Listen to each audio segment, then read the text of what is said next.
ఈ చెర్రీ టమాటాలతోని టమాటా నిల్వ పచ్చడి ఎలా చేసుకోవాలో చెప్తాను, చూసేయండి.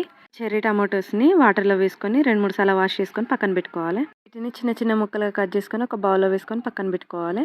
ఇప్పుడు పొయ్యి మీద కడాయి పెట్టుకొని 2 టేబుల్ స్పూన్ల ఆవాలు, 1/2 టీ స్పూన్ మెంతులు, 2 టేబుల్ స్పూన్ల ధనియాలు వేసుకొని దోరగా వేయించుకోవాలండి. వేగిన తర్వాత చల్లారబెట్టుకొని మిక్సీ జార్లో వేసుకొని మిక్సీ పట్టుకొని పక్కన పెట్టుకోవాలి. పొయ్యి మీద కడాయి పెట్టుకొని 2 టేబుల్ స్పూన్ల ఆయిల్ పోసుకొని ఆయిల్ హీట్ అయిన తర్వాత కట్ చేసుకున్న టమాటాలు ఇందులో వేసుకోవాలండి.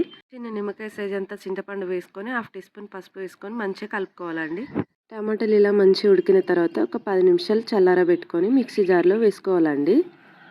మీడియం సైజ్ కప్పుతోని 1 కప్పు కారం, రుచికి తగినంత సాల్ట్ వేసుకుంటున్నానండి.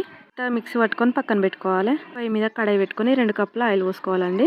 2 టేబుల్ స్పూన్ల ఆవాలు, 1/2 టీ స్పూన్ మెంతులు, 2 టేబుల్ స్పూన్ల ధనియాలు వేసుకొని ఒక 10 వెల్లుల్లి రెబ్బలు కొంచెం క్రష్ చేసుకొని వేసుకోవాలి.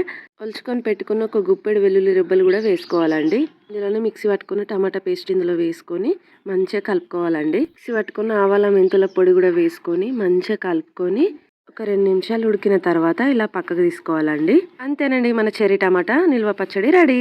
దీన్ని ఒక 2 రోజులు ఊరిన తర్వాత తింటే దీని టేస్ట్ ఇంకా బాగుంటుందండి.